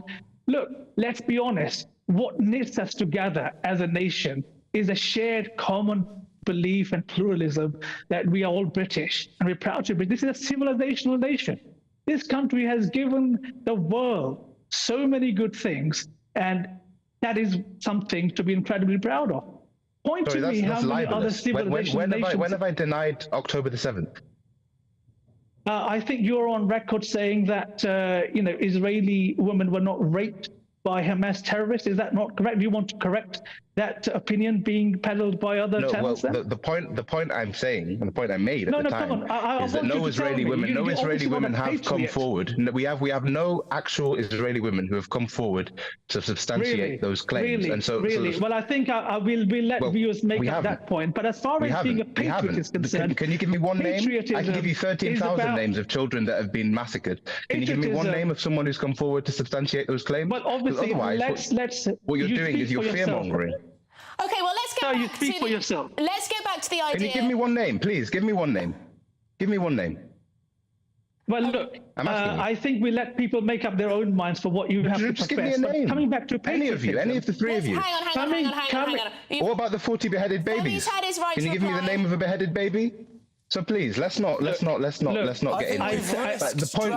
point is that we can move to the 13,000 people towards the Middle East, which is not what this conversation is about. I think that is a fundamental point of the point is I shouldn't feel ashamed. Two people talking over each other. Femi, can we put to you on the question of proud to be British? Surely the whole point of being proud of your flag, your nation, is to be unifying. What else can you be proud of? What else can you be proud of being in a nation if you're not proud of being British? What else is there to unify us? Do you think you personally should feel ashamed of the British slave trade? We're not Possibly talking about not. the British slave trade. You probably say, but that's the thing. So the idea is shame and pride are two faces of the same coin. Please don't interrupt me. Please don't interrupt me. Not at all, because you're talking nonsense. Please don't interrupt me. Please don't interrupt me. Please don't interrupt me. I think we're going to have to let this discussion go. It's been great to speak to you, but it's just incomprehensible with the going back and forth. But thank you very much for your time, Aman Bogal and Femi Nylander. Sorry, that was just impossible. I do think that became impossible towards the end there. It was, very odd to drag it all to whether or not. I mean, there have been. Aman has every right to bring something up like that. No, absolutely, but it has been widely reported that there were rapes that happened on October the 7th. I find actually what Femi said about slavery to be a fair point. If you to look at the history of your country, you take it all in the round. You don't say, oh, I'm going to ignore the bad bits and look at the good bits. But I think what you do is you sort of make a table in your mind. What are the good bits? What are the bad bits? And does the good outweigh the bad? No. And I think perhaps in the case of Britain, perhaps uniquely amongst many, many major countries, the good does outweigh the bad. No, I think what he said about about how you've got more in common with, if you're a working class person here, you've got more in common with a working class person in Spain than you do with Jacob Rees-Mogg or some other rich character. That shows absolutely no understanding of how pride in your country works. For a lot of people, it is what unifies a working class person with someone wealthy or the royal family. How much of the working class in this country love the royal family? You know? Yeah. It's a complete misunderstanding of national pride. And of things that bind us all together. I mean, what else binds us together, apart from I think there are things that do bind us together as a nation more than picking any random person of any socio-economic background elsewhere in the world. Yes. But still to come. Workers of the world unite, eh? Right. Precisely. Anyway, still to come. You might have missed it, but the United Kingdom economy has returned to growth this month. But what does that mean for the pound in your pocket and interest rates? We'll have the latest after this.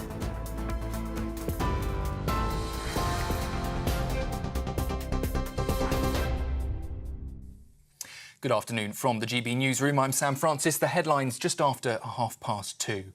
Sir Keir Starmer has confronted the Prime Minister today over a Conservative donor's alleged racist comments. He pressed Rishi Sunak to return a £10 million donation. Frank Hester is alleged to have said that the former Labour MP, Diane Abbott, made him want to hate all black women and said that she should be shot. In today's Prime Minister's questions, the Labour leader asked whether Rishi Sunak is proud to be supported by someone making what he called such offensive statements. A new law aimed at quashing the wrongful convictions of sub-postmasters will be introduced by the government. More than 700 post office staff were found guilty of crimes including theft and fraud because of a faulty IT system. Rishi Sunak says the legislation is a crucial step forward towards resolving the largest miscarriage of justice in Britain's history. Labour have welcomed the progress, but says it won't be enough to deliver full justice. A man suspected of leading a major smuggling operation here in the UK and bringing hundreds of people into the country in boats and lorries has been arrested in Hampshire. The 45-year-old suspect, who is thought to be a key figure in a Kurdish organised crime group, was detained at a property in the Kingston area of Portsmouth this morning.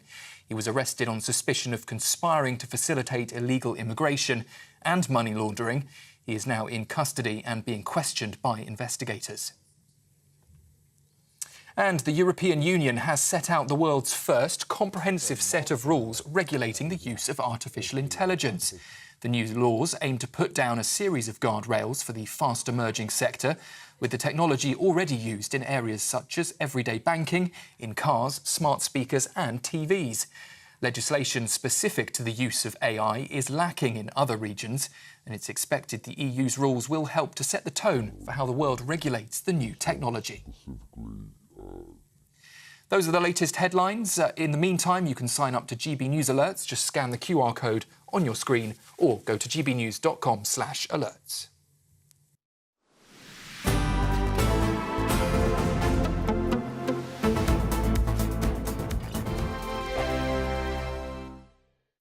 Hello, welcome to your latest weather update from the Met Office for GB News. Most of us will see some rain at some point tomorrow, but the driest and mildest weather will be in the east. We've had a bit of a three-way split today with this weather front dissecting the country, mostly dry and mild to the south, a few showers and very windy to the far north, and under that weather front, pretty dull and damp, still producing some heavy rain across the mountains of North Wales and northwest England. That'll track back northwards overnight, so turning damp once more tonight over Northern Ireland, and eventually the rain returns to southern Scotland. Much of central and northern Scotland dry and clear and quite chilly. Further south, it is a very mild night, 9 or 10 at the low. We'll start Thursday then with a lot of cloud and rain for Wales, parts of northwest England, southern Scotland and Northern Ireland. All that rain will slowly drift northwards, although the far north will generally stay dry. And the wind's slowly easing here. Elsewhere, another breezy old day with dry and bright conditions across much of the east. Just a few scattered showers developing here. More showers, though, for the Midlands and parts of Wales later. And look at those temperatures. It could easily reach 17 in a few spots where we see some sunshine. But a colder feeling day with the rain across Scotland. That slowly pulls away on Friday. The northerly winds bringing a chill to the far north. Elsewhere, again, still pretty mild with a mixture of some bright spells, bit of blue sky.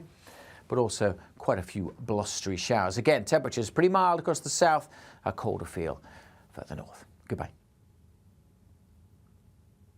I'm Christopher Hope. And I'm Gloria Di Piero, bringing you PMQ's live here on GB News. Every Wednesday, we'll bring you live coverage of Prime Minister's questions when Rishi Sunak and Sir Keir Starmer go head-to-head in the House of Commons. We'll be asking our viewers and listeners to submit the questions that they would like to put to the Prime Minister, and we'll put that to our panel of top politicians in our Westminster studio. That's PMQ's live here on GB News, Britain's election channel. GB News is the home of free speech. We were created to champion it, and we deliver it day in, day out. Free speech allows us all to explore and debate openly the issues most important to us, our families, and of course, the British people. Having challenging conversations to enlighten each other. Which is why we hear all sides of the argument. We are the People's Channel. We will always stand by the freedom to express yourself. On TV, radio and online. This is GB News, Britain's news channel. I think the most exciting bit for me is talking to people. People who I think are ignored often by the major news channels. We're going to give news they want to hear. There's a voice there that needs to be heard. I think there's a chance here for a diversity of opinion to be expressed, which you don't find elsewhere. It's really exciting. We don't hold back. We're free to say how decisions that are taken here affect us all around the country. Only on GB News, the People's Channel, Britain's news channel.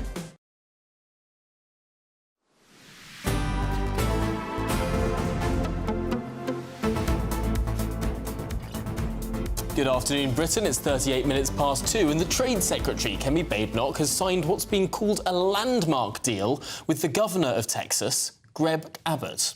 Yes, the Texas trade agreement is designed to unlock huge markets for both economies, with the Texas governor saying strengthening the bond between Texas and the United Kingdom is crucial for our shared economies to prosper. Well, joining us now is Liam Halligan, GB News economics and business editor, with On the Money.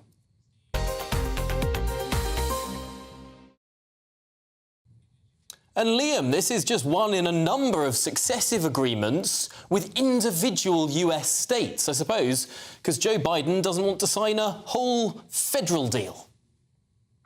Well, the US very, very rarely signs trade deals with anyone.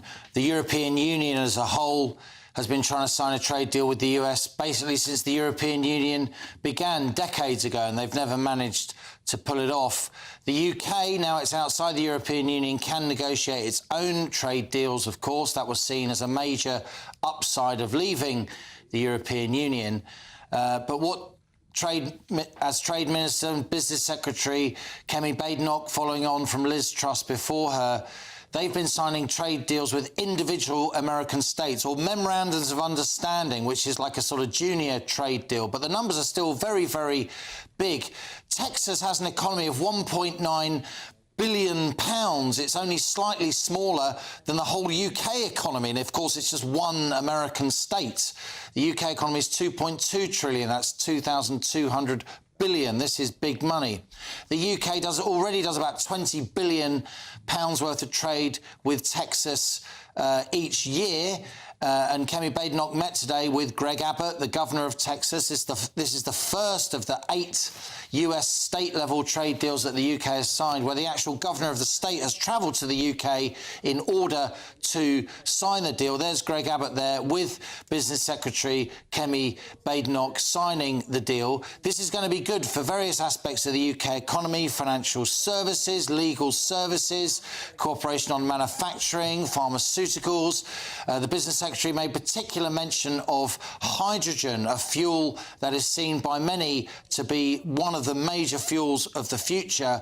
And Texas already has a burgeoning hydrogen economy, and that's an area of energy expertise and commerce where the UK is trying to forge ahead, pretty much held back by various regulations at this point, but I'm sure that will be remedied. Look, this is a bit of a victory for the Business Secretary and for the government. They've been few and far between.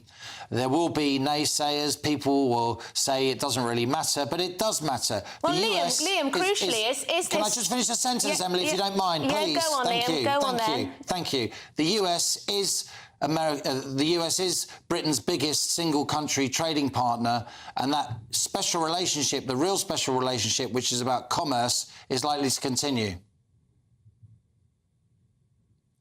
Well, let's talk about growth, because this month we've seen a tick up back to growth, 0.2%. What does that mean?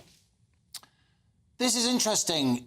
We discussed, didn't we, at the end of February, the fact that the UK had gone into recession in December. We learnt that in February when the Office for National Statistics released data. A recession is a kind of ominous word in politics. It kind of conveys the idea of economic doom and gloom. What it really means is that the economy, GDP, gross domestic product, all transactions in the economy, all production in the economy, if the size of that contracts year on year for 2 successive quarters, that is 2 successive 3-month periods. Let me just explain a little bit more what that actually means. I think we've got a graphic here. We see that in July to September 2023, compared to the same period in 2022, the UK economy contracted by 0.1%, a tiny contraction, and then it contracted again October to December by 0.3%. But today, January figure came out from the ONS and we grew, wunderbar, hey presto, by 0.2%. Now, the next interest rate decision will be made by the Bank of England, the Monetary Policy Committee, on Thursday, the 21st of March. That's next Thursday. And I'd say on balance, there's a lot I could say here, but I'd say on balance, the fact that the UK economy has started growing again. We're not technically out of recession because we need a whole quarter where we don't contract. The February and March numbers may contract. If they outweigh the January number, we'll still be in recession. But the fact that the economy has now started growing means the Monetary Policy Committee, on balance, is less likely to feel that it needs quickly to lower interest rates. So it makes an interest rate cut from 5.25% ever so slightly less likely on Thursday, but there's a lot more evidence to come between now and then. Oh, the twists and the turns. Liam Halligan, thank you very much for bringing us that economic update with On the Money. Well, Queen Camilla has arrived at Cheltenham Racecourse for the second day of Cheltenham. It's one of the UK's biggest horse racing festivals, of course. There's been a bit of a gender-neutral rebrand. We'll find out a little bit more after the break. This is GB News, Britain's news channel. For decades, Britain has been dealing with immigration, but for one part of the UK, it is a relatively new experience. GB News' Northern Ireland reporter Doogie Beattie has this report. At the end of April 2023, Ireland's immigration was up by 31%. And over a decade, Northern Ireland's has doubled, with South Belfast being the most diverse. Tracy Kelly is a DUP Belfast City Councillor who deals with the issues in this area on a daily basis. We have working class communities like Sandy Row, like the Donegal Pass, who are blending in with others who are coming here to work and live and mix. But there is also an issue when there's too many people who can't get housed. That seems to be the main issue that I deal with. When people in their own community who've been born and reared here have to move away because there's a lack of housing. Takura Makoni represents the African community of Northern Ireland. I would presume mostly 99% of asylum seekers or migrants and refugees coming to this part of the world would have very little knowledge about the internal dynamics in Northern Ireland. So you find out it's almost like you're thrown in the deep water. To have the cognizance to say, here, I need to pick up that I'm living on a peace line and these guys don't like those guys and maybe these guys can tolerate me and those ones won't. You don't have any idea of that. It'll take you up to 10 years to get a real sense of that because, remember, you're focused on trying to rebuild your life. To avoid further tensions, should government be looking at the placement of those refugees and migrants? Join me, Camilla Tominey, every Sunday at 9:30 when I'll be interviewing the key players in British politics and taking them to task. This report basically says that he's not fit to stand trial. With an upcoming election looming over Westminster, now is the time for clear, honest answers. I agree. And that's precisely what I'll get. Is he indecisive? Incompetent? That's the Camilla Tominey Show at 9:30 every Sunday on GB News, the People's Channel, Britain's election channel. I'm Michelle Dewberry, and I'm not here to tell you what to think. I'd much rather hear what you have to say. So, send in your opinions to gbviews@gbnews.com. Keep them clean, and you never know, I might read them out. With my panel here on Jubes & Co, we debate, we get stuck into the issues of the day on a show where all views are welcome, especially yours. GB News, the People's Channel, Britain's news channel.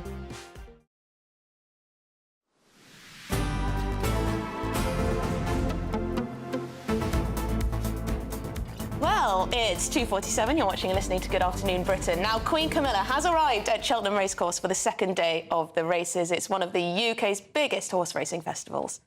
But under a gender-neutral rebrand of centuries-old racing tradition, Ladies' Day, which traditionally was the second day of Cheltenham, has been replaced by Style Wednesday. What on earth is this about? Let's speak with GB News reporter Jack Carson, who's in Cheltenham for us.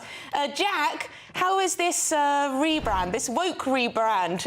How's it been going? How's it been received? Well, I think a lot of the punters that have been attending the races today don't seem to be too bothered by the rebrand. A lot of them maybe haven't even heard of it because, of course, it wasn't necessarily publicised that this change was going to be made. A lot of people only finding out from the programmes today, but it's not been called Ladies' Day here at Cheltenham since 2018. It's come under different names over the years. Last year it was Festival Wednesday. Today it's called Style Wednesday, encouraging people this year, more particularly the race course says, to wear more sustainable items of clothing, rewear clothing which they say can be worn time and time again. And then we'll have these fashion awards later on where, of course, the best dressed is going to be announced, and we'll see, of course, who wins that. But Queen Camilla also in attendance today watching. Of course, it's the Queen Mother Champion steeplechase a little bit later on this afternoon. She's going to present the a winner of that race with the trophy, and she's here with family, as also other royals as well. Princess Eugenie in attendance with some of her family as well. Queen Camilla wearing a green coat and a faux hat today to take part. Lots of other very, very good hats and very exciting bright and colourful hats as well also being worn. But of course this change from Ladies' Day to Style Wednesday, Nadine Dorries has been pretty vocal about that. So of course here's what Nadine Dorries told us when we asked her what she makes about that change. It's outrageous. It's just outrageous. What is particularly galling about it is it's done so quietly. There was no fanfare, no announcements. It was just slipped under. The first I knew was when it arrived in my programme. I thought I was coming to Ladies' Day. So when my programme arrived, I thought I was discovered I was at a Style Day. You know, some people have said to me, well, you know, the men put a lot of effort into, so it's all about style. Nonsense. You know, it's at every turn you see that anything to do with raising the status of womanhood or women, Ladies' Day, motherhood. It's this constant erosion. And what's happened is the Jockey Club has just buckled under pressure from the trans lobby. That's what's happened. And what they really need to think about is, and I said this in my column in the Daily Mail yesterday, who is here? Who are the people who are here? You know, what's happening on Ladies' Day is there are lots of ladies around who dressed up for Ladies' Day because this is our day. I mean, what are they going to do next? Say Mothering Sunday is no longer, it's Person Sunday. And following so quick on Mothering Sunday, it just seems utterly bizarre. So as you hear there, Nadine Dorries is pretty upset by this change and how sudden that was. But fast horses, slow fashion really is the slogan across the board really with the Jockey Club. They are scaling back from such formal dress codes. They changed their advice in the last couple of years, saying it was outdated and that they wanted to give people a choice of what to wear, making them feel comfortable. As you've probably heard around me though, spirits still pretty high here on day 2 of Cheltenham. Nadine, brilliant. And Jack, you dealt with that noise marvellously as well. Everyone in the spirit of things. Thank you very much for bringing us that live from Cheltenham Racecourses. Oh, she's so funny. She goes for it, not having any of it. Not having any of it. I mean, is it definitely a woke rebrand, do you think? I think it likely is. Yeah. But, I mean, what's wrong with Ladies' Day? Yeah. What's wrong with saying ladies? I like Ladies' Day. Not that I go to the races very often, but Ladies' Day is when I would go. Yeah. No, I mean, to be honest, I've never been to the races. Have you never? I've never, ever been to the races. Oh, there you go. We need to take you out. Maybe I need to get a spectacular hat. Yes. Perhaps a floral dress and turn up for Ladies' Day. Now, the men don't tend to wear the hats with the flowers. See, this is where I'm going wrong. Perhaps we can make an exception for you. It is going gender neutral, so you know. Oh my goodness me! No, I've gone to Henley before and worn a spectacular sort of stripy blazer because that's the sort of yes. thing. Well, that's what they wear for that, isn't it? Yeah. The little stripy blazers. I don't understand what's wrong. You'd think if this was bowing to the trans lobby, right? Surely calling it Ladies' Day is not a problem. Do you know what I think? Do you know what I think it is? I think the Jockey Club and the other organisations involved in racing are worried that with the younger generation, they're all a bit woke. They all think racing is cruelty. So they've got to get them in, and maybe by being a bit more up to date with all of this gender-neutral stuff, they can attract a younger audience. Although when I've been to races, there's been lots of young people, but hey, maybe people aren't going as much. It's a self-preservation issue. It's like the ships that attach a block of metal to the underside of the hull to sacrifice that for corrosion, so the hull of the ship doesn't corrode. This is a ridiculous metaphor. It's like the buildings that have sort of extra buttresses on the side of them. So if people or cars scuff them, that's sacrificed rather than the integral structure of the building. I mean, I must say, Jack Carson looked very smart there. He looks good at the races. He does. I'm enjoying the waistcoat. I'm enjoying the hat, the flat cap. People need to wear more hats. Yeah. I don't know why this fell out of fashion in, what was it, the 1950s, 1960s? People used to wear hats out and about everywhere. You see it in photographs, you see it. It was a proper thing to do, to wear hats. And now it's just George Galloway doing it. Well, I expect a top hat at the wedding. Anyway, that's it for today. Up next, it's Martin. Martin, what is coming up on your show this afternoon? Talking about hats, I thought Nadine Dorries had George Galloway's hat on there. I certainly think she'd been at the old Laughing Juice. That was fantastic. Thoroughly enjoyed that. What have I got? OK, today's Prime Minister's Question Time. Rows about racism, rows about Gaza and happy Ramadan. Have our political class ever been more out of touch? They seem to be so obsessed with minority issues while totally ignoring the majority. I've already had over 1,000 comments on this. I'll read out the best on the show. Are you proud to be British? Do you want your country back? Well, that man, Lee Anderson, set this ball rolling, so I'll have him in the studio this afternoon to tell us about his amazing week since he crossed the floor and leading this debate. Now he's off the noose. He's not being whipped by the Tories. He is going to give it full both barrels. And we have a staggering NHS report which shows a 43% increase in NHS staff, 185,000 extra NHS staff. This is NOS data, and yet we have a record waiting list. What is going wrong with the NHS? Is it even fit for purpose? Get in touch all the usual ways. gbviews@gbnews.com. We'll have 3 hours of very, very lively politics here, right from the heart of Westminster. But first, it's time for your latest weather forecast. A brighter outlook with Box Solar, sponsors of weather on GB News. Welcome to your latest weather update from the Met Office for GB News. Bit of a three-way split with the weather today. Many places dry, but fairly soggy over parts of Wales and northwest England. Very mild, especially so in the south. It's across the far north where we've got low pressure dominating. This weather front is generating that three-way split. Stuck under it. Very soggy conditions over Cumbria, parts of North Wales in particular. A few showers in mid and south Wales and at times maybe over eastern England and in the far northwest. But a good part of Scotland, Northern Ireland dry and bright, and much of the south and east of England dry. Fairly cloudy, but some sunshine. Could see temperatures jump right up to 14, 15 degrees Celsius. Generally it is pretty mild, but colder air in across Scotland and Northern Ireland, but we will have some sunshine here this afternoon. The rain is going to persist overnight over North Wales and northwest England. The rain really building up over the hills and mountains here before slowly pushing back towards Northern Ireland and southern Scotland through the early hours. We'll see more rain then come into West Wales later. Much of the south and east dry overnight and very mild, 9 or 10 the low. A little colder though in northern parts of Scotland with some clearer skies here. As the wet weather pushes north tomorrow, fairly soggy morning through the central belt and across Northern Ireland. Eventually we'll see some snow on the tops of the mountains. Further south there'll be some more showery rain coming into Wales and parts of southwest England. Again, much of eastern England dry. And here temperatures tomorrow could reach 16 Celsius. Goodbye. That warm feeling inside from Boxed Boilers, sponsors of weather on GB News.